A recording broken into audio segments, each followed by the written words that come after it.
Hello and welcome to the Womb Centered Healing Podcast. I'm Selma Morningstar and I have Corrine Poulin here with me today, Dr.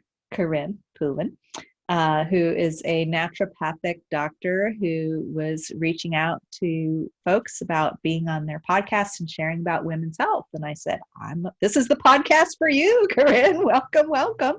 And I'm super excited to talk with you today, Corrine. You've shared a little bit before we got started about your journey with reproductive health, your personal journey with reproductive health, and how that changed over the years as your career, your medical career, sort of moved towards more holistic, natural approaches, and you became a naturopath. And I'm really looking forward to hearing more about that, especially your relationship with hormonal birth control and how it affected your whole life in different ways, and what, as a naturopath, you have started to share with your patients about that, and the transition between being on hormonal birth control and getting back to the natural cycle and fertility awareness and alternatives to hormonal birth control for birth control. I'm sure you have some good things to say about that. And then also your journey with becoming a mom and how to support yourself and therefore your customers, your patients and your clients through the process of becoming moms, and especially the postpartum period. I'm super excited to explore all of these topics with you. So I'm going to let you go ahead and introduce yourself and share with us, maybe you can share with us how you got started with this transition towards more holistic medicine and women's health. Yeah, definitely. Thank you so much for having me. I'm really excited to talk to you about all of this too, especially with your listeners and your audience. I just think it's such a great joint kind of collaboration for us. So like you were saying, I started out in the medical field. I was actually pursuing pharmacy degree. I worked in a pharmacy for about 8 years in high school and all through college, and then even up till starting medical school.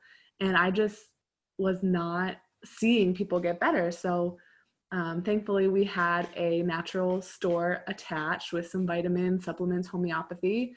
And I got put out there one summer to go take over for a while. She was going to go on vacation and she helped show me a little bit. And that's where my love of natural medicine started. She had her customers come in and they were vibrant, they were radiant, they weren't on the 10 medications on the other side of the store. They were taking some vitamins and everything. And those people were so happy, and you can see it in their face and the whites of their eyes that they were healthy. And that's kind of where I shifted. When I started naturopathic medical school, I went to one of the 5 accredited in the US, and that was in Arizona. So moving to Arizona, I knew I loved natural medicine, but I didn't quite know exactly what to expect. I knew it was going to be a rigorous program. But as soon as I started learning, even the simple like biochemistry classes that we started with, anatomy and physiology, we really deep dived further than like any undergrad program did. And that's whenever I started to realize, wow, like the things that we're going to be able to do with what God has given us through nature is incredible. When my personal journey started with that natural medicine, I got off birth control whenever I realized, that it wasn't just a quick fix. It wasn't just a seamless pill without side effects, that there were a lot of nutrient depletions happening that I didn't know about, that it actually stopped ovulation in my body. It stops that connection from your brain to your ovaries. And when I realized that, I was like, wow, this doesn't seem like the women's empowerment pill that people crack it up to be, basically. They say it's women's empowerment, to have that control over your body. But at the same time, it's like you're giving that up for the ease of it. And I feel like you're not as connected with your body. You're not as connected with your brain to your ovaries. Like, learning about all that and getting off of birth control helped me develop better as not only a woman and regulating my cycles and learning more about myself in that way, but also in the dating world too. We learn crazy things, and there's research done about how birth control changes your pheromones or your hormones that kind of you put out, like the smell you put out or the smells that attract you, the type of men that you're attracted to. So when you're dating on birth control, it can shift when you get off birth control how attracted you are to your partner, which boggles my mind. It's just something that I find fascinating, how this wee little pill that you take every day can change so much. It can change so much. And that's really where I deep dived into women's medicine. Wow. So this is fascinating. There's a couple of things that you mentioned there that I'd like to tickle out into the conversation a little bit. I was rambling. If you wouldn't mind, because my journey with birth control pills only lasted a few years, in my late teens and early 20s, before without going to medical school or learning any of these things that you described, I could feel in my body that it was not healthy for me. And I wanted to learn a different way.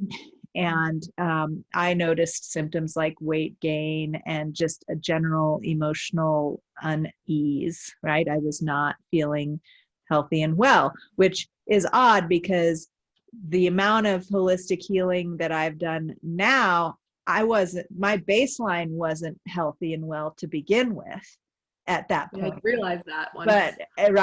But the pill on top of it, I could feel an even greater degree of unwellness that wasn't normal for me. I mean, there was already a baseline of unwellness that I wasn't really aware of back then. And I think that goes for a lot of teenagers that get put on birth control. They're not eating the best, they don't have good sleep schedules and whatnot. So to put on top of that a total shift in your hormones and just that brain ovary connection, unfortunately, I believe that is part of the reason why we're seeing infertility become such a problem. And not infertility, I would say fertility struggles.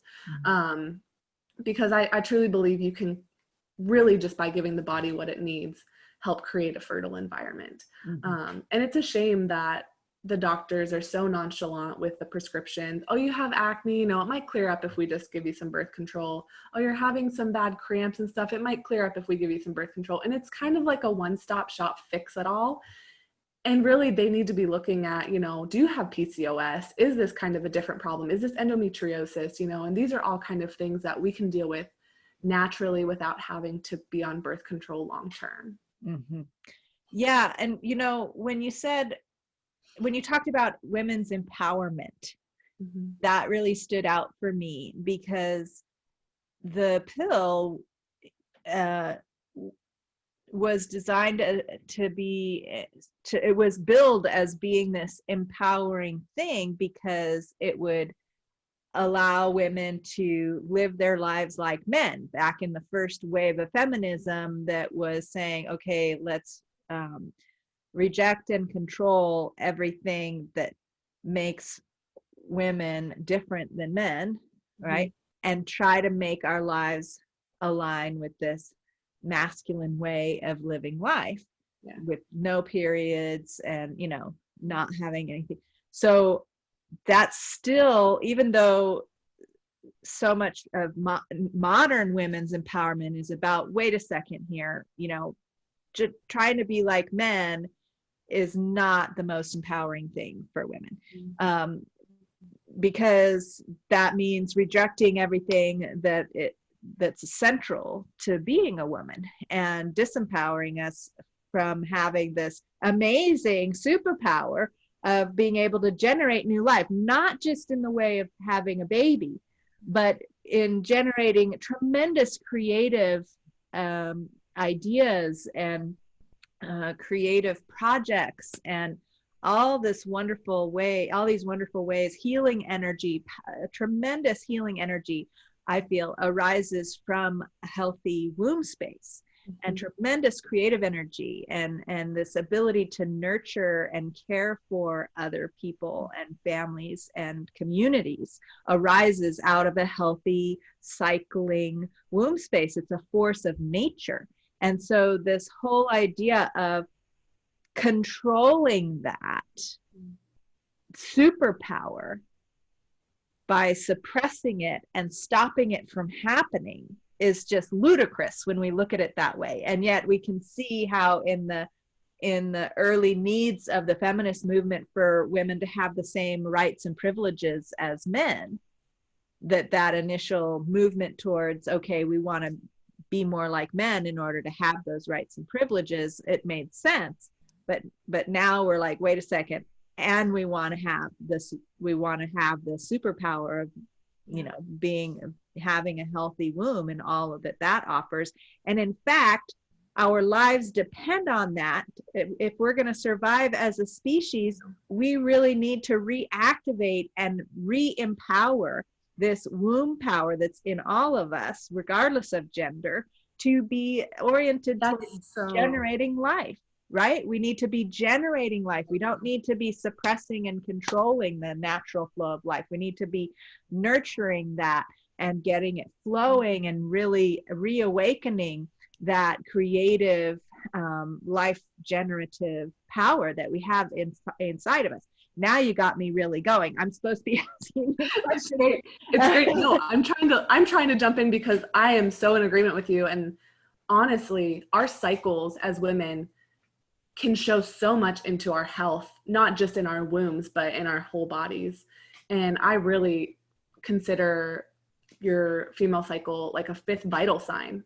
Mm-hmm. It's just as important as your blood pressure, your heart rate, your temperature, your body weight, and everything. How that fluctuates and how you're having your cycle, whether it's on time and you're really paying attention to it, how your mucus is changing throughout the month, how much you're bleeding, how thick and how clotty, and the color. I talk about all of this with my clients because it's important, and it shows so much just by talking about it and looking into that.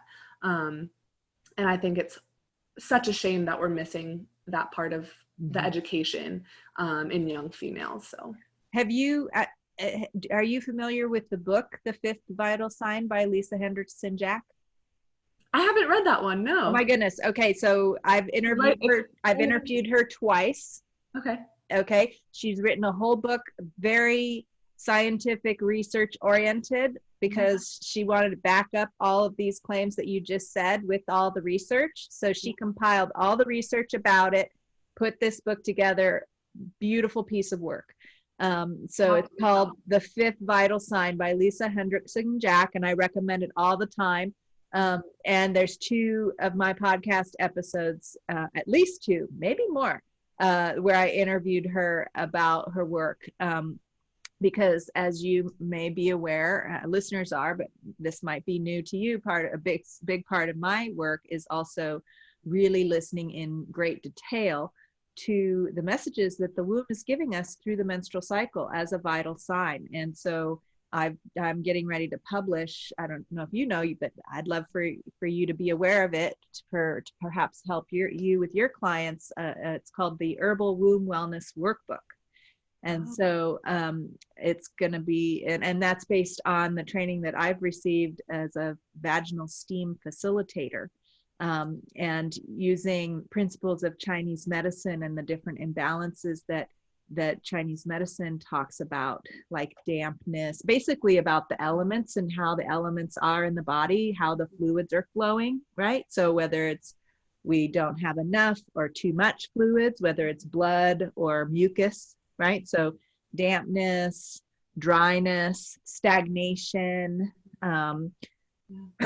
deficiency. We actually learn TCM. Yeah. As part of our training. So right. Looking into that pulse, looking into those pulses, looking at color of blood and showing if that's stagnation or if it's healthy or if it's cool. Yes. So that sounds amazing. So I'll need to. So this workbook is set up so that you can there's a full assessment of all of those things in the workbook. So I think it would be a great handbook for you to have available for your people, because they can self-assess. They can go back and say, okay, what was it like this month? How did it change after these supplements and these herbs that Dr. Poulin, recommended for me? How is it changing? You know what I mean? And so it's a great handbook. And then I also combine and I'm sure this would be a great topic for you to share about, because there's a lot of emotional and spiritual stuff that gets suppressed in this same way, and I'm sure in naturopathic medicine, I'd love to hear your take on this, because I know in Chinese medicine and other more holistic approaches to healing, we recognize that the physical body is not just an empty machine separate from the psyche and the emotional body, which somebody else has to deal with over here. No, energetic overlay all together as an integrated whole.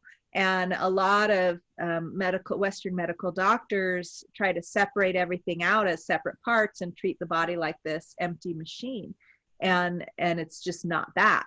We can't, and so I was just doing a talk about this morning about how psychosomatic used to be used as something to dismiss a physical ailment if it had any psychological components or emotional components to it at all, especially for women. It was, doctors would say, oh, that's just in your head. That's just go see the psychologist for that. Well, it's probably good to see a psychologist. It's still happening. I bet. I've had clients come to me say, I was just dismissed. They said, oh, that's normal. Oh, it'll go away. Oh, that's not really happening. And it still blows my mind how frequently people are having these run-ins with doctors that just think they're all knowing, even about someone else's body and experiences. And I really put that on my clients and patients, is that, you know yourself better than anyone, including me. I might know, the normal the physiological processes and how things are supposed to work and how I can help, you feel better. But I can't tell you whether or not you're feeling something. I can't tell you whether or not how something affects you. And that's really where that client relationship comes in. And so you were talking about how the pill interferes with the brain ovary connection. And so we've kind of been veering towards that piece of the conversation here. And I'd love to hear more about that. And because there's so much lack of awareness. I mean, my husband works in mental health, and I guarantee you that if at least half of those women that he's helping in the mental health had been taught how to track their cycles and hadn't been given hormonal birth control or whatever it was, paid attention to these things that we're trying to bring back into people's awareness, that a lot of their mental health difficulties would be alleviated. And I'm really curious about what your personal experience and with your clients has been about that. Yeah. Personally, thankfully, I was on birth control like you were a few years at the very tail end of my teen years. And then as I got into my 20s, I learned early on. I wasn't on it for decades like some people are put on super early and they just don't know any better. So I am grateful for that, because that can affect fertility in the future. But learning more about it on the science side of things, how a natural cycle occurs is you have hormones released from your brain that go to your ovary and tell you which time of your cycle it is. So should we be building up that lining to be making, a nice cushy space for a potential baby to come, that another hormone gets released to tell, ovulation, drop that egg in, hopefully something happens. And then if nothing does, then it starts to die off and then it starts all over. That's whenever you have your bleeding and then you start all over, you start to build it up.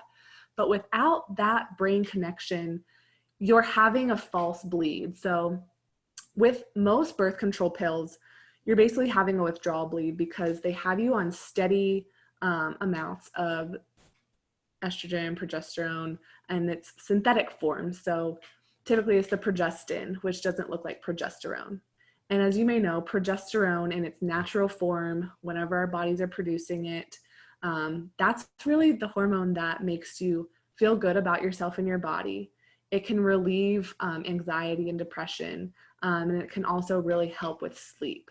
And so whenever women get into those menopausal years and that progesterone starts to drop again, you'll start to see doctors give bioidentical hormones.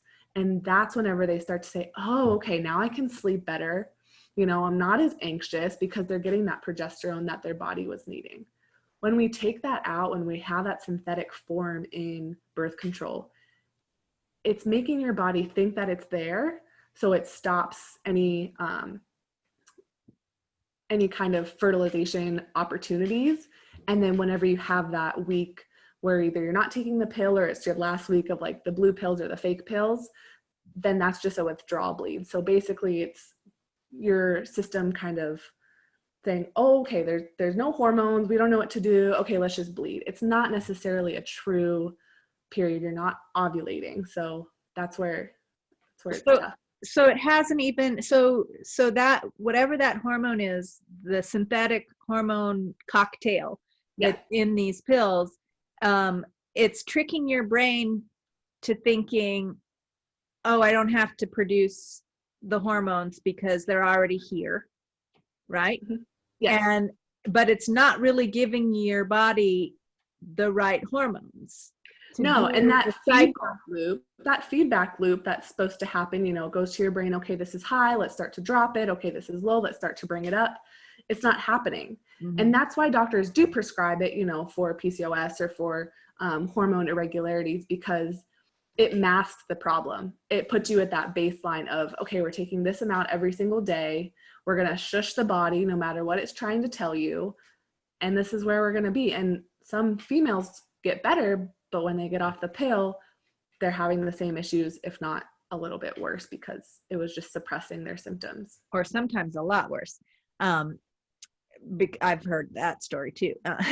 But so what it's doing is tricking the brain so it stops producing your normal hormones. Mm-hmm. And it's not really having the effects that the normal hormones would have. So you're not building up the endometrial lining. You're not ovulating. You're not having that feedback loop and then actually shedding a full endometrial lining. Everything's just sort of in this stasis state. Mm-hmm. and it's a trick. It's a facade. Yeah. Your facade. Yeah. And so and I love what you said about shushing the body, because if we look at what you were saying about the menstrual cycle being a vital sign, if there are painful or difficult menstrual symptoms, they're a sign of hormonal imbalances, which could come from all kinds of things like, poor dietary choices, or, not even poor choices, just not even knowing. Or if your liver's detoxing the excess estrogen out properly, like that's a huge one. And that's almost sometimes an easy fix than getting someone off birth control, because herbs, man, about herbs, and herbs are wonderful things, and they can really help along with, some nutrients, or drinking some teas and everything. And mm-hmm. It can make a world of difference. Oh my goodness. Dandelion root coffee as a substitute for regular coffee is so medicinal, and people don't even realize it. They think it's this like sad substitute. Dandy blend? Are you talking about the dandy blend? Or any brand of it where it's dandelion and chicory root. Mm-hmm. It just is so supportive for the liver to mm-hmm. get that stagnation of energy. And I love talking about the liver, because it's not just about the blood stagnation, it's also about the emotional stagnation, particularly around anger. From mm-hmm. Chinese medicine, it becomes clear that anger is the energy associated with the liver. And I don't know about you, but in my family, it wasn't safe for me as a young girl and as a woman to feel or express any kind of anger, because that would, anger the adults, that I wasn't allowed to feel anger. And anger in women typically societally is very much suppressed and disallowed. And shamed. Being an angry woman is a very different thing than being an angry man. It's a way that, again, women have been disempowered, and it's been used. If a woman is angry, she's automatically invalidated by the mainstream societal viewpoints. And so that suppression of anger directly suppresses our liver and the flow of our ability to clear out that to clear extra out. hormones Yeah. and tox, and that leads to skin issues and gut issues and period issues, and as you well know, womb issues. Yeah. So you started learning about all this as you were learning about the supplements when you're probably still in the pharmacy. You probably talked to plenty of people who came in who'd been using supplements to help themselves and were feeling more vibrant because of it. You probably, that's probably what piqued your interest to start studying a different approach to medicine. And then you got off the pill yourself. What are some of the alternatives for actual birth control? Because the being able to understand our fertility is the real empowerment that the pill has been masking, of like really being able to understand our fertility and make conscious choices about whether or not we're going to have a baby at any given time in our life. And this is an ancient wisdom that women have had in the past, but that has been suppressed by patriarchal approaches to medicine and the persecution of midwives and herbalists over the years, who were the keepers of that wisdom. And so I'm curious what you started to discover about that for yourself, and what you work with your clients and patients on for natural, more healthy approaches to birth control. Yeah. So first and foremost, always tracking your cycle. And it's so easy, I feel like nowadays, because there's so many apps to choose from to do that. So typically whenever I ask, oh, hey, when was your last cycle? When did your last period start? They pull out their phone, they say, oh, it started this day, this month, how long did you bleed, and everything. So tracking your cycle is one of them. Other alternatives, condoms are the easy, cheap form. There's cervical caps, and there's also diaphragms with spermicide as actual like barrier methods. But other than that, you can also be tracking other things like your basal body temperature, your cervical mucus, to see exactly when your fertile window is, and then avoiding intercourse during that time, or using those other forms of contraception during that time. Mm-hmm.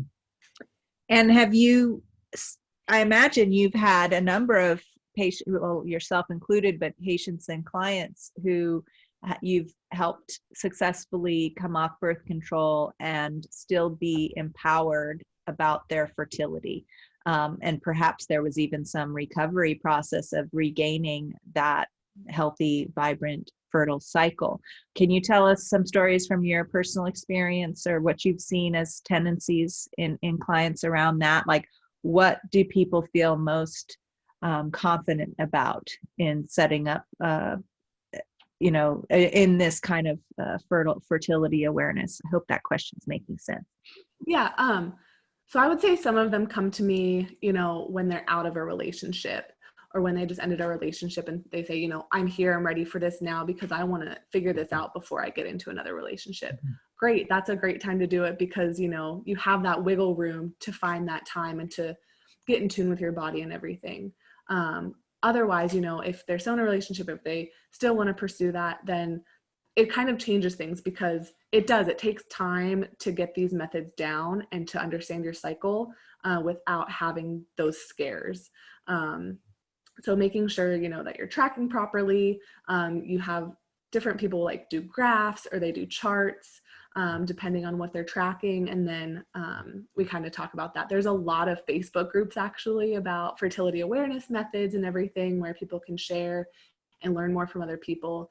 But really the biggest thing for me I see when people are coming off is that, one, we need to detox, and two, we need to really rebuild those nutrients that have been depleted.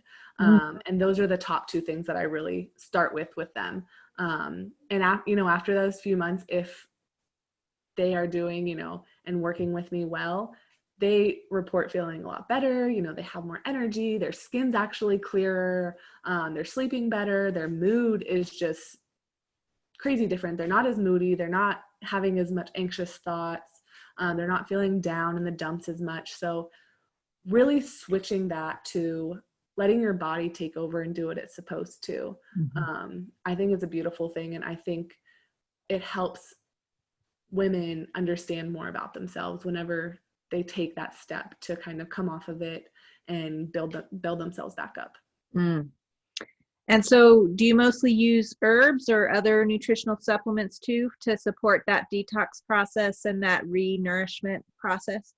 Yeah, definitely. Definitely a lot of vitamins and minerals too. So making sure, a good multi is on board, whether or not we need some extra liver kind of support too, in like glutathione form, and just kind of running those pathways to break those detoxing pathways down. But then herbs are always a great thing, especially to help re-regulate those hormones. And then another huge thing that I really start with and end with and make a big focus on with each of my clients is diet.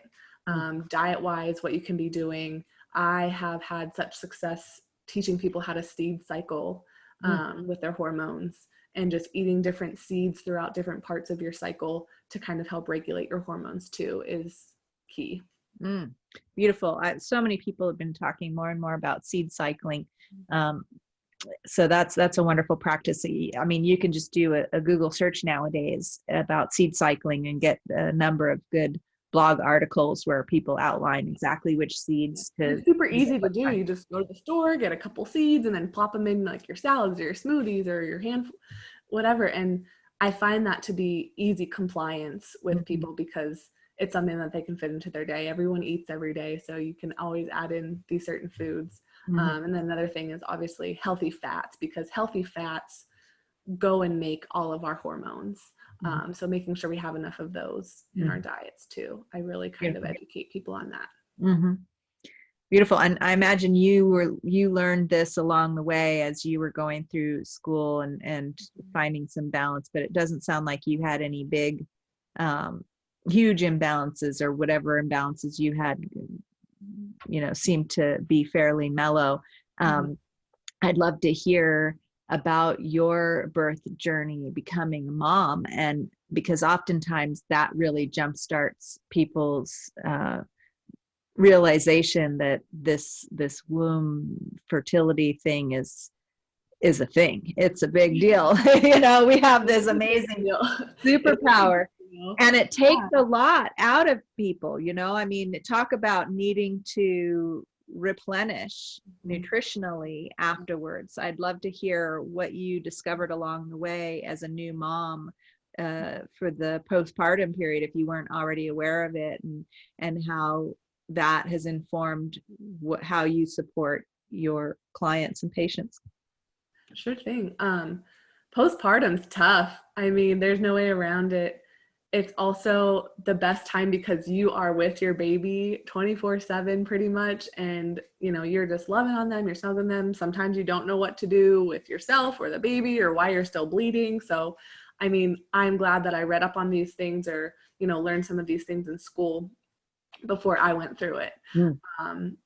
I would say my number one thing that was super helpful for me, just comfort-wise postpartum, were padsicles that I made beforehand, because you don't want to make them after you give birth. So I made them a couple weeks before I was due. I took pads, opened them up, and I just squirted some witch hazel on them. You can add some herbs in there, some healing herbs, and then you fold them back up and you stick them in the freezer, and then they are ready to go whenever you need them, because you're going to be bleeding a lot after you give birth. So wearing pads, and then also those Depends or diapers or whatever, getting those is helpful too.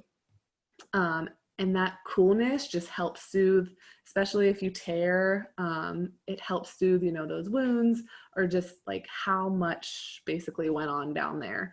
And that was my number one thing.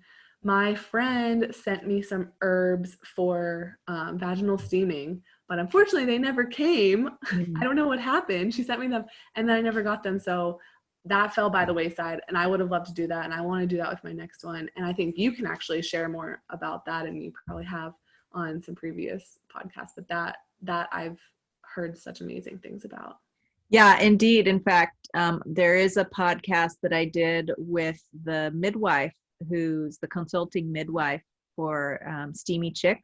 Oh, And they did a big research project with postpartum moms and vaginal steaming, which is another one of my podcasts that listeners and that you might want to go and revisit and find, because this was a powerful research project. And one of the challenges that vaginal steam practitioners and people who want to learn, do vaginal steaming for themselves run into is that a lot of doctors and a lot of professional, health professionals in women's health will discredit vaginal steaming as a valid, saying it's not a valid practice because there's not any research that shows that it's a valid practice. Well, there's tons of things that medical doctors do and don't do that is not based on research.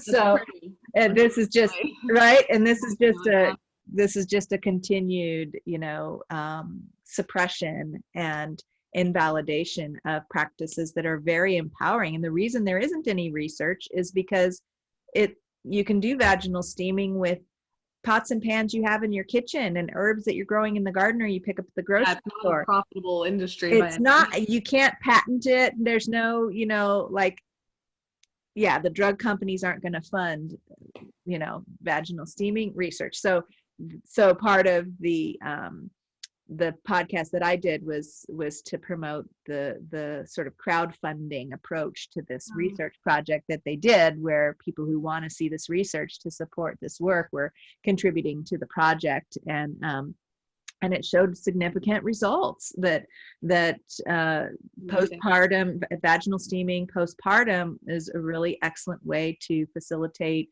and speed up the healing process for the mom, and it's so important to pay attention to the mom, because as you mentioned earlier, oftentimes what happens is once the mom gives birth, suddenly all of the focus of the doctors and everybody, all the care professionals, the family, everyone is focusing on the baby. And yet the mom has gone through this huge transition and powerful process that has really changed her from the inside out. And she really needs a lot of support to be able to continue to show up fully. And this is why a lot of moms end up with postpartum depression and like that. And if you're so depleted, because it's a big output of energy through pregnancy, it really is. birth, and nutrients are being poured into, and if there were any nutrient imbalances during the pregnancy and then you give birth to that baby, it's exacerbated. And if you don't have a skilled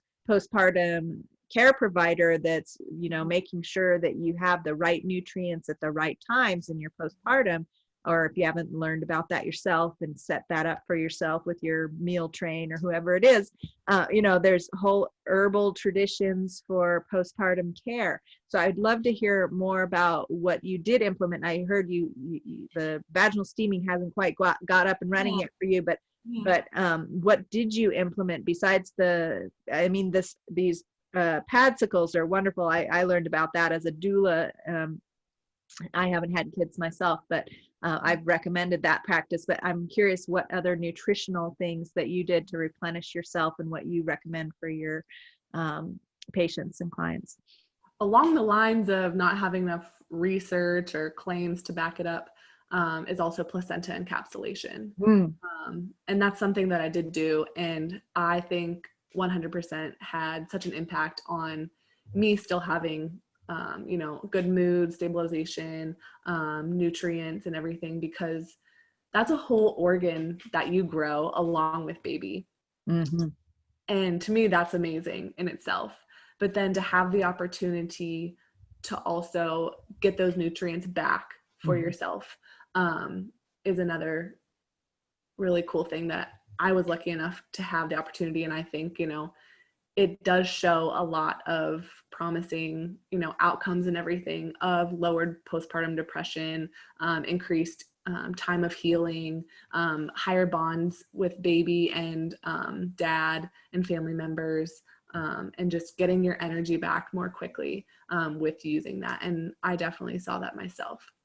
Well, how much research do we need? Because every other mammal eats their placenta. Mm-hmm. Every single one. Some cultures have like a special dinner where they invite, their family over and they saute or they make a bake out of the placenta and they share it with their family. And it's this tradition of, almost holiness of, I made this, and it's like a offer to your family and everything too. So. Yeah, although I would disagree with that as because here it is, the mother is giving to the family, right? I would want the family to be giving to her, and for her to eat have every last morsel of that big nutrient output that she gave to that placenta, to have every piece of it back for her own healing and recovery. Not to dismiss any of those cultural. I agree. I wasn't about to share my placenta. I wasn't about to share my placenta with my hubby, even though I wasn't about to share them by any means. No. Yeah. He can have a sip of breast milk, but that's it. You get the whole placenta, right? Yeah. And I was lucky enough that the doula that did mine, she left a tincture too with some of it. And so I still have that. And some people keep those, throughout their lives, and they'll use it menopausal or like after like a year, if they're feeling a dip, they'll start to use it again, which is awesome to have. That is awesome. Beautiful. Well, listen, our time has flown by. And so I'd love for you to share, if folks want to get in touch with you, find out about your services, or if there's any programs that you have available now or in the near future that you could give us a heads up about, please do share about how folks can get in touch with you and what you have. So I actually launched my own telehealth naturopathic counseling business throughout all of this. So I'm accepting clients nationwide right now, and you can look more into that at www.lonestarnaturalhealth.com. And I named it Lone Star because I'm currently in Texas, and that's the Lone Star state. So find me at lonestarnaturalhealth.com. And then also on social media and stuff, it's at Dr. Poulin. So DoctorPoulin, and you can follow me there for, just ongoing some health tips and whatnot. Beautiful. Well, thank you again so much for joining us. And are there any last words of wisdom for optimum women's health that you have to share? Just trust yourself, trust your body. You know yourself better than anyone, so trust yourself. Thank you so much. That's a message that we just can't hear enough nowadays to counteract all of the messages that say the exact opposite of that a lot of us receive time and again. So thank you so much for speaking that into reality, into existence, and reminding us of that. All right. Well, yeah, lovely to talk with you. And listeners know you can find out more about what's on offer at the Womb Centered Healing Temple at wombcenteredhealing.com. I'm also going to put the link to pre-order the Herbal Womb Wellness Workbook in the show notes here for those of you who might be intrigued about getting a hold of a copy of that. And looking forward to next time. Perhaps there'll be a next time with Dr. Poulin, and certainly with all of you listeners. So that's all for now. Until next time.